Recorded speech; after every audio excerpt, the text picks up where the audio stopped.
the outside, but on the in.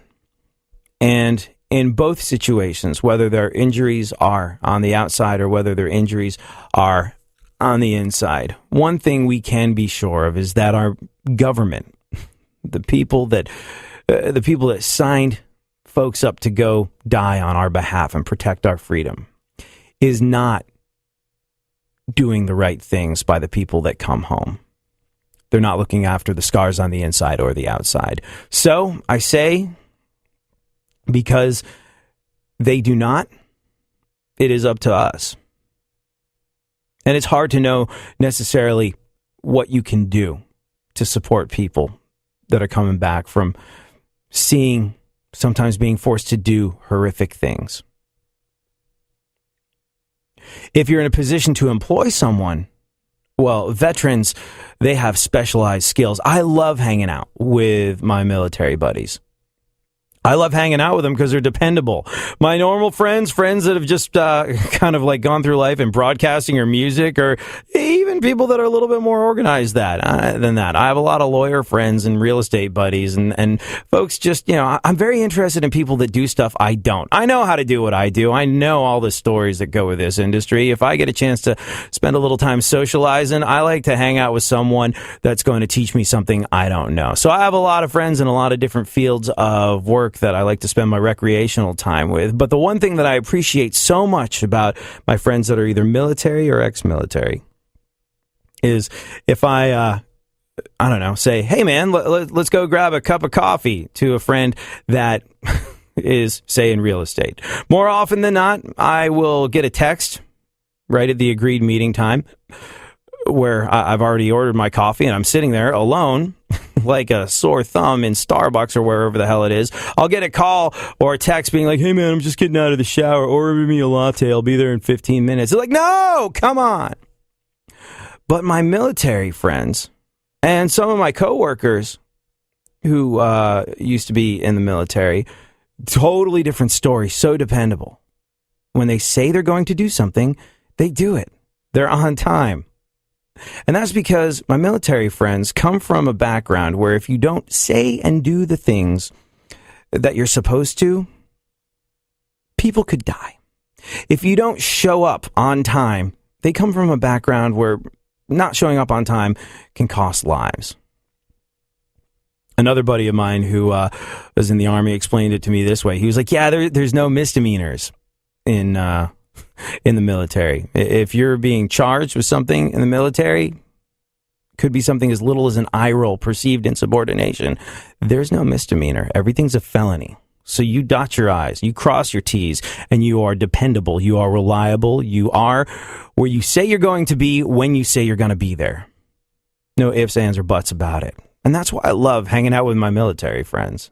It's just easier, more reliable. And, if I'm looking to hang out with people that have better stories than my friends in radio, yeah, that would be the military. And so... Hey, my stories are pretty cool. Your stories are very cool. Funkhouser stories tend to involve... Funkhouser stories are pretty fantastical. As a guy who worked with members of the adult entertainment industry for a very long time, Funkhouser's got great stories. The only problem is Funkhouser's kind of lousy at remembering and telling his stories. Like the first time I ever met him, I was like, do you live on your own? He's like, yeah, I don't have any roommates. And then he was like, oh, wait, I forgot. I live with a retired porn star who has awards for her backdoor stuff. And I was like, really? That's a detail you should have maybe included. And then I said, have you ever gotten busy on an airplane? You ever joined the Mile High Club? And he's like, no, I can't do it. Oh, wait, yeah, no, there was this one time where on a private jet, I got busy with a porn star. I'm like, come on.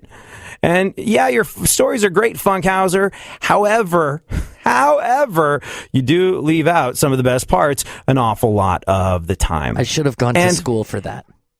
You should have gone to school for that. Maybe if you'd gone to school for remembering cool stories about hanging out with porn stars, we'd all be driving better cars and living in bigger houses because the show would be doing way better. But back to the PTSD Foundation.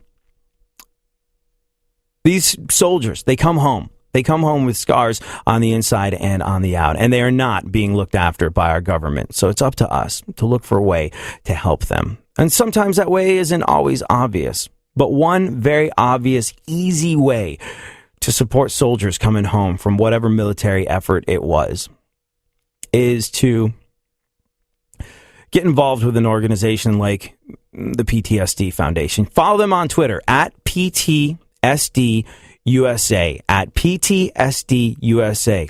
Encourage your friends to follow them on Twitter. Retweet what they do.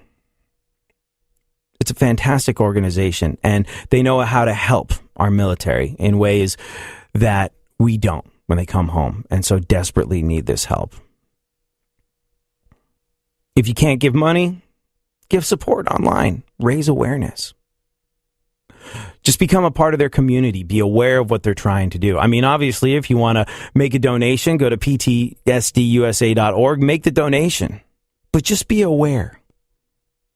Just be aware, be involved. Have it in your mind that we don't always know the best way to help the people coming home damaged from a military effort where they are defending our rights and our freedoms.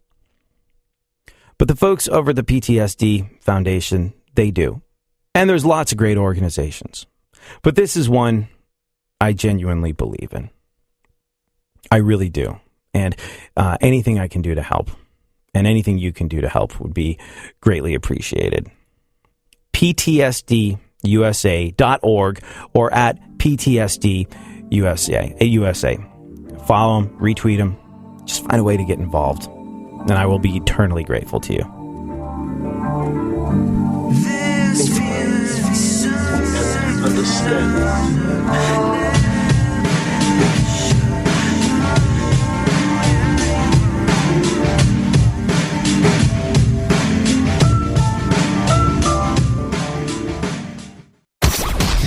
Go ahead, favorite the show and enjoy AD on the go. iHeartRadio presents AD.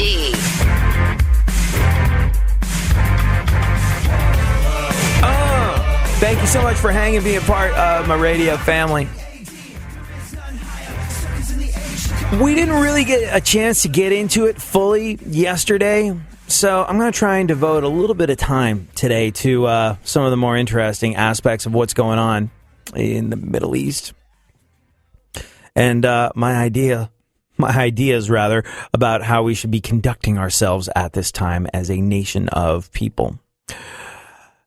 What do you think about this? I mean, everybody's all hot to go drop bombs. Everybody's all hot to go turn sand into glass. And that's understandable. That's respectable.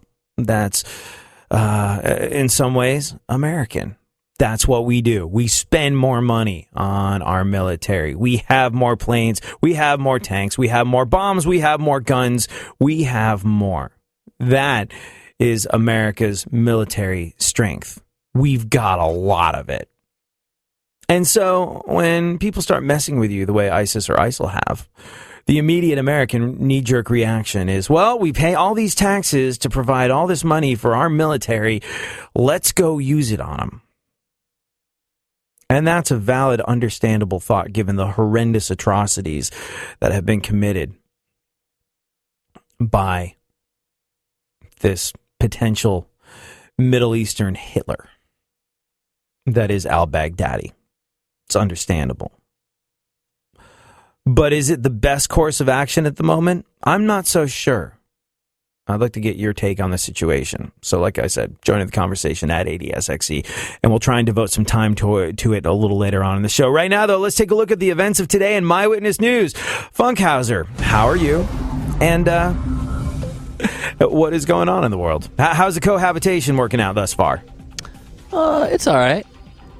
Yeah, nothing really new that's, to report. Boy, That's the bloom about is it. off the rose awfully quickly. Been living together for like 3 days. How's it going? Yeah, it's all right. Is the cohabitation honeymoon period over? No, I mean, we're still in Bob Vila mode. You know, like we're hanging up stuff and, you know, getting that all worked out, figuring out what day's laundry day and junk like that.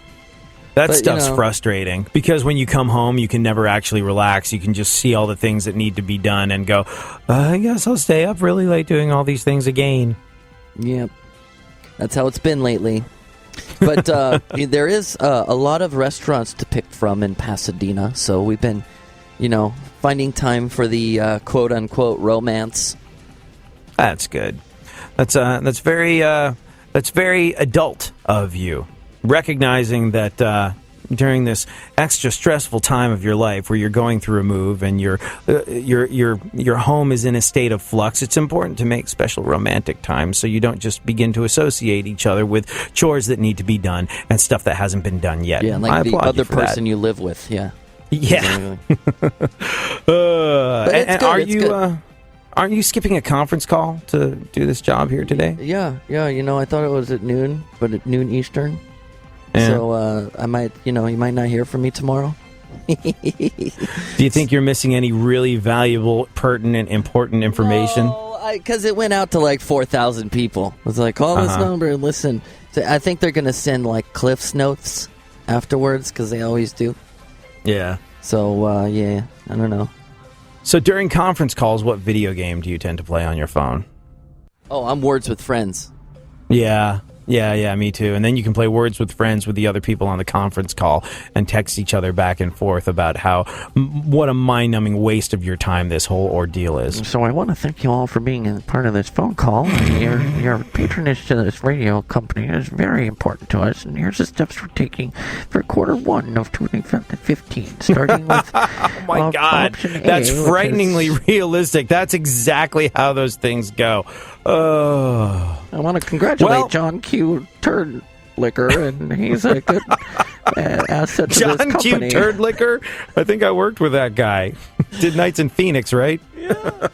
Oh, my God. Anywho, moving right along. We can kind of say whatever the hell we want about them because one thing we know, they're all on a conference call. They're not listening. Bosses are out. Take your pants off. Okay, here's what's happening. Anyway. Yeah. People in Los Angeles are loving this new 4D theater that moves, sprays water, and even lets you experience different smells.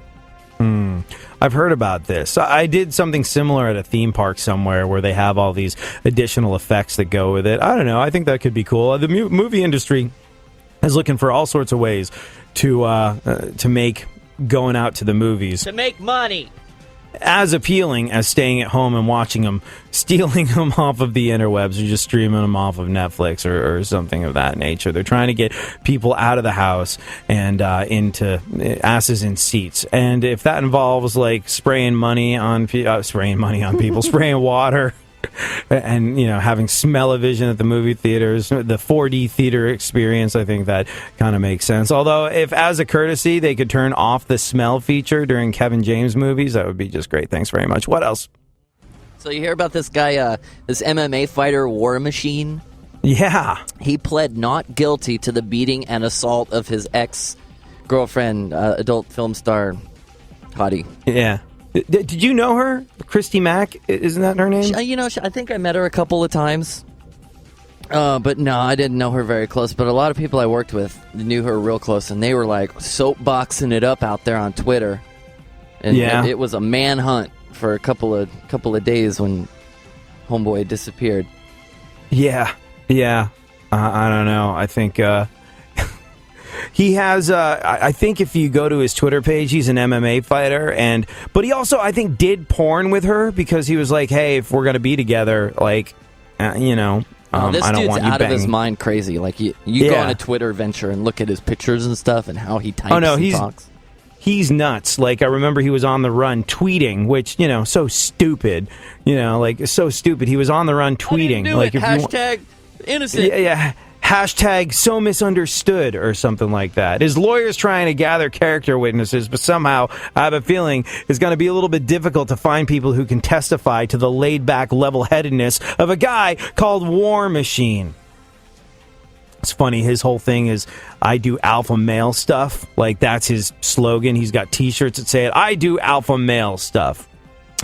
In jail, I have a feeling he won't be the alpha. I don't think it's very alpha to be made the little puppy of somebody called Bubba. Let's find out.